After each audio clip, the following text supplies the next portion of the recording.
SpongeBob show? Oh, yeah. It's making the rounds again because Nickelodeon is going to do a Super Bowl telecast. And they're having SpongeBob and Patrick and Sandy and Larry the Lobster call the game and provide commentary. You watch Super Bowl that way, Poundcake? Will that get you to watch the Super Bowl? Yeah, I usually watch it anyways because there's food there. There's people that I want to hang out with. I like the atmosphere. It's not so much the game by itself. Mm-hmm.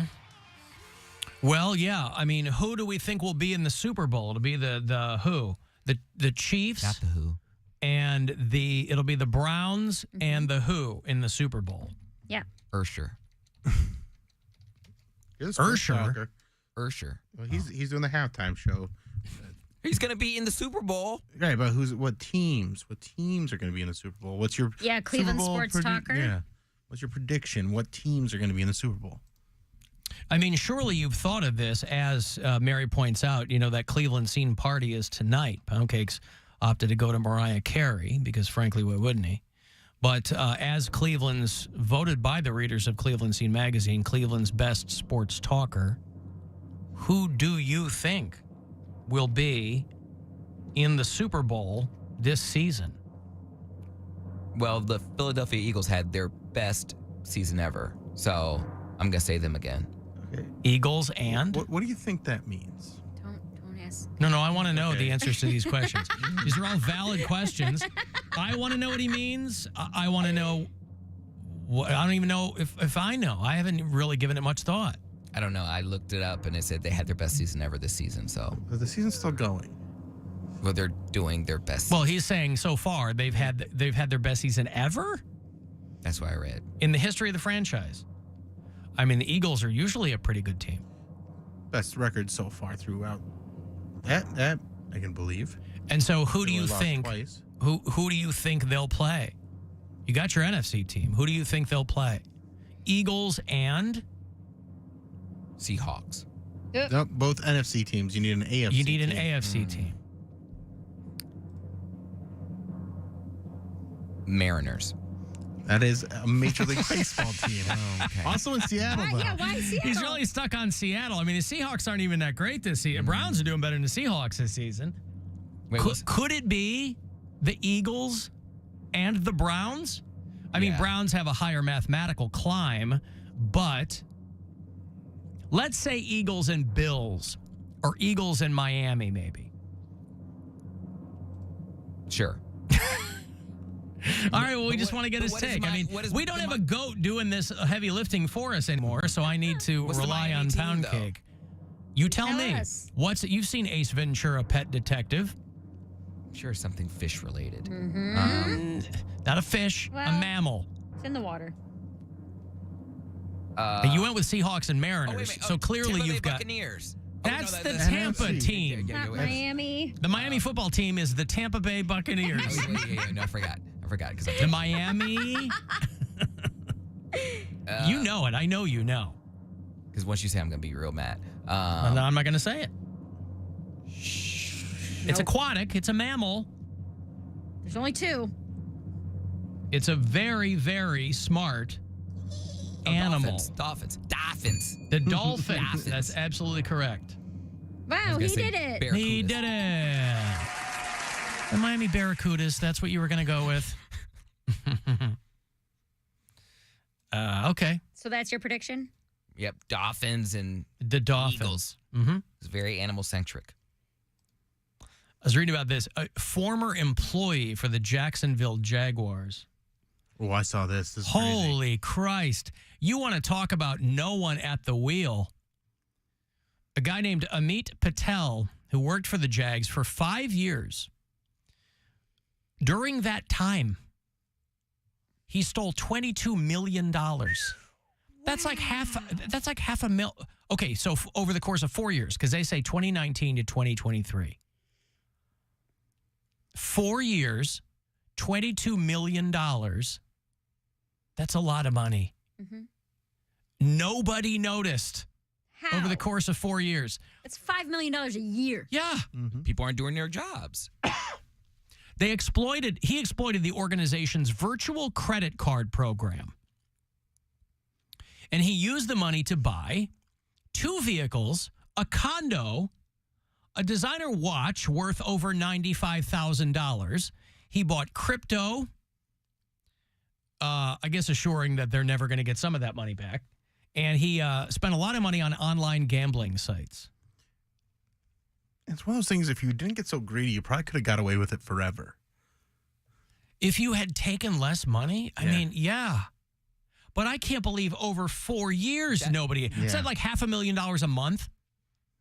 Well, it's $5 million a year. $5 million a year. So how does that break out? Like 5 divided by 12, 50 divided by 2. I can't do that math right You know, now. but who stole more money, him or Urban Meyer? Like, yeah, he was only there one season, right? yeah, But what did they pay him? Not even a full season. Wow. What did they pay? They're still paying him, I bet. Yeah, I bet.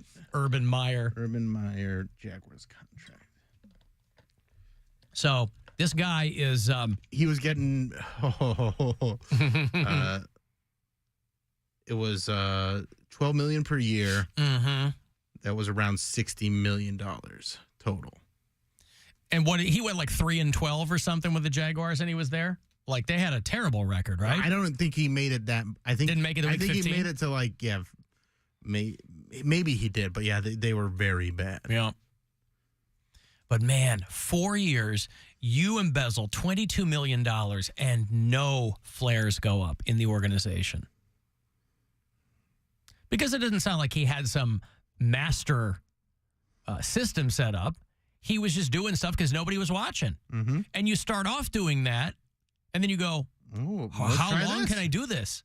Nobody's watching this. But then you also get comfortable. Yeah. That's where you get screwed up. Because you're like, oh, I've been doing this for 4 years. Yeah. Like, come on now. That's right. Alan, you were talking about Hanukkah. Do you still have the Smokey Robinson clip? I do have the Smokey Robinson. You remember Smokey Robinson? Somebody ordered a cameo from Smokey Robinson. And apparently he had never heard of, well, he had never seen Hanukkah spelled with the C. Oh. Yeah, it looks like Chanukah. Chanukah is what he called it. Was he joking? No. Oh. They spelled it with the C. A lot of people, if they're not familiar with that, they wouldn't associate that with Hanukkah. That's why you got to ask people stuff.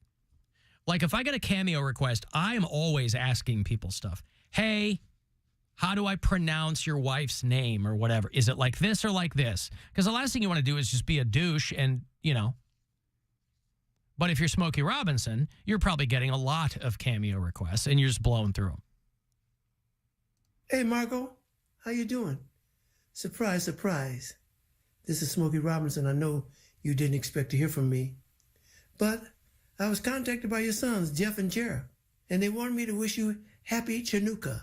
I have no idea what Chanukah is, but happy Chanukah because they said so. I love that so much. That's so great.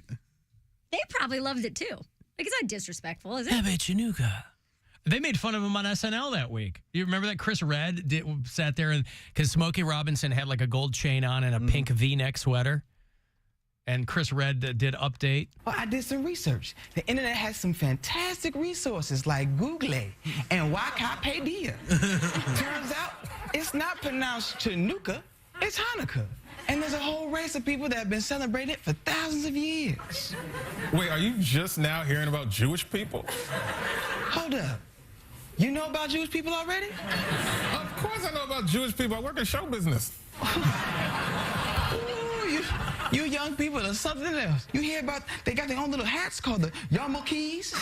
It shows their devotion to God. You mean yarmulkes? You say tomato, I say tomerte. Smokey Robinson. Happy Chanukah. I don't know what that is. But I'm saying it because they told me to. They told me to. And that's where a lot of celebrities like that, because they're not, that was a couple years ago, probably 2-3 years ago. You know, if you're an older act and you're not hip to the tech or whatever, and you're trying to be good with it, but people are like, hey, you can make a lot of money here when you're not on tour, because Smokey Robinson still goes out. He's still like a legit dude. But they're just reading verbatim off of the script that they give you. Because you get a thing in Cameo that says, like, it's from this person for this person. Hey, our anniversary's coming up, whatever it is.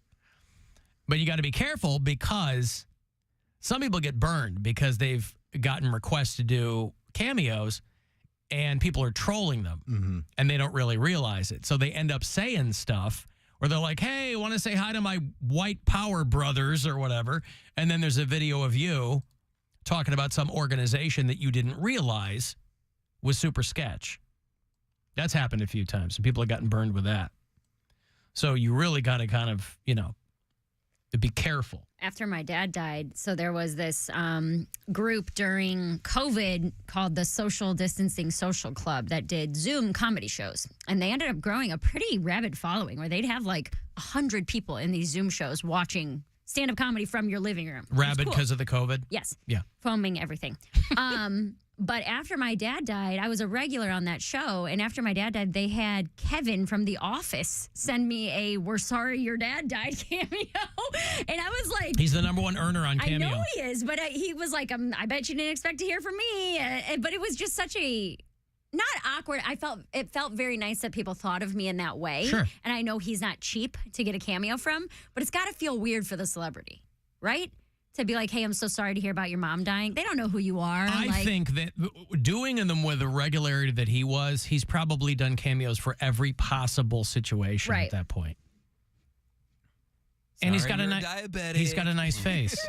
Diabetic. Like, you're right. You gotta eat better. You got to eat some veggies. I heard you lost a toe. Hey, Marco. Eat that bib. How you doing? Surprise, surprise.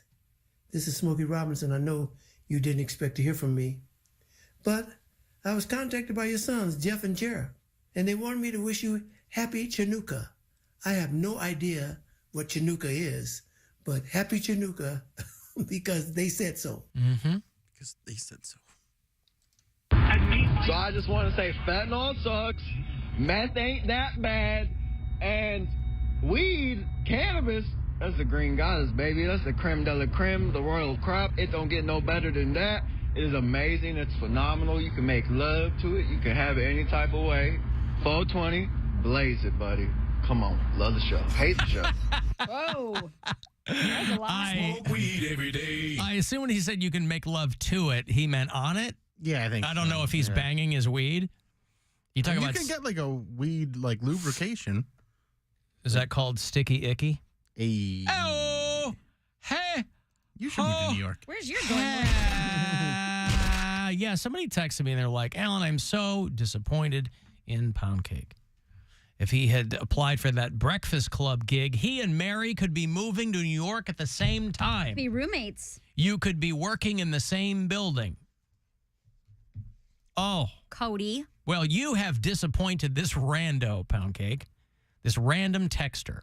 I hope you're proud of yourself. I kind of am. I'm pretty proud of myself. That's why you're getting fired first when I'm the new CEO. That's fine, man. Why are you proud of yourself? I'm not saying you shouldn't be. I'm curious what you're saying. No, I'm happy with myself. I'm around now another year doing what I love. Which is nothing. Around people doing what I love regardless. That's what I love. Nothing is what I love. Doing nothing is what I love. Always giving him... So much to throw him a going to stay party. Going to sleep party? Yeah, going to stay party. Going to hay. Yeah. I just want to be a blob and watch TV. He's told us everything about it. We've heard where he's coming from. It's not new information. I would love to get sucked up. I wouldn't last long in New York. I wouldn't last. I think you would. I mean, people from all over the place. Honestly, I think if you got out there, you'd actually be like, "Ooh, I love this, and I want to really maintain put the energy myself. and the vibe." Yeah, I mean, come on, man. All kinds of people have moved there. Think about immigrants that came over I'm not saying, and had nothing, and they made it. You got to have that immigrant drive, man. Oh, no, I'm not saying that. I'm not saying career-wise or financially. Like, that stuff, yeah, if I moved there, I would have a plan. I'm talking about I'd end up meeting some random dude, like the risky part of it. He's going to get killed. That's what he's saying. Men are my gambling. Like, that's Mary stuff. She, risks her finances and her, what's the word I'm looking for? Her mental health by going to gambling. I need to ban myself from, like, out-of-state men because I'm like, oh, let me just go on Grindr and see. This is what I do. They find him dead and naked on Christopher Street. That's what I'm saying. Like, Taste the City. Like, we found a gay in the meatpacking district. He was laying behind a dumpster, allegedly waiting for... He was tasting the city. He got curb stomped. Found a gay. Yeah, because even out in New York, I feel like homeless people are on Grindr. There's a warm place to stay for the night. If they wash and, smell them. That was an episode. We were talking about Spin City. Or no, was it Spin City? What was the one where Michael J... Or not? Yeah. No, not Michael J. Fox. David Spade is like a dirtbag. Just shoot me. No. He's a dirtbag in everything. Rules of attraction. Rules of engagement. Engagement. So that's an episode of Rules of Engagement where he ends up accidentally dating a homeless chick. He's like, yeah, dude, she's been in my house for like 2 weeks and the sex is incredible and all this stuff. And they find out it's because she doesn't have anywhere else to go. He's like, Joe, she didn't look homeless. I forget. But yeah, that was a plot line in Rules of Engagement. Everything's a plot line. Nothing's original anymore. Coach, and that makes you mad? I can't even get murdered in the city. You can't even get murdered without in it an being original way, without being derivative. About derivative ass murder over here. I know he learned a new word. Derivative. What is it? Derivative. Nope. Yep. You tell me. What is it? Derivative. That's how you know he doesn't work in the financial industry. What's the word? Derivative. But what did you said? Derivative. Derivative. Actually, Derivative. Derivative dub. I was, the quarterback. Did you guys ask him the quarterback for the Dolphins? I was replying to a work email. We did not. No. Okay, I would like you to read his name, Poundcake. Miami Dolphins starting quarterback. Okay, 1 second. Quarterback. 2-5 back. Okay. Tua Tagovailoa. Tua Tagovailoa. I don't even know how to pronounce it. I've heard other people say it, but I don't know that I can Tua repeat it. Tagovailoa. Say again? Tua Tagovailoa. Tua Tagovailoa. Tua Tagovailoa. One more time. Tua Tagovailoa. Slower. Tua Tagovailoa. Tua Tagovailoa. Tua Tagovailoa. Easy. Nailed it. All right. All the people that listen to our podcast, speed it up when we say that part. Like, put us at like Tim Biakapatuka used to play for University of Michigan. Tua Tagovailoa. Those are great names. Say it again, Cody. What was it? Tua Tagovailoa. I think it's Valoa. I don't even know if he's right. Well, that's what I'm saying. I've heard other people mention it. Like I'm watching the Hard Knocks with the in season with the Miami Dolphins, and I'm pretty sure it's Tua Tagovailoa. Tagovailoa. Okay. Tua Tagovailoa. Okay. Derivative. Tua Tagovailoa. I hate you. I hate you too. Can't wait for you to move. Okay. See, Knives out with this guy. You push him a little bit. It's all it takes. Like, he'll be polite as long as you're a little bit polite to him, but like once you're like, Some bitch gonna run out of money. Don't nobody think you're funny. Nobody's gonna put you on their shows. Good luck game booking, bitch. Well, he's doing another year of doing what he loves. Laying around, mispronouncing words. Having fun while doing it. It's a wonderful life for Poundcake. He's killing it. Here's to 2024. I've got Avenged Sevenfold. Speaking of 2024, they're going on the road. Coming to Cleveland in March. Play the Romo Fijo. Want to go see Avenged Sevenfold? I will hand those off to you after the break. If you want to watch the show live, you can, AlanCoxShow.com. If you're listening on the iHeartRadio app, you can leave messages there, and we'll be back. The Alan Cox Show. Everywhere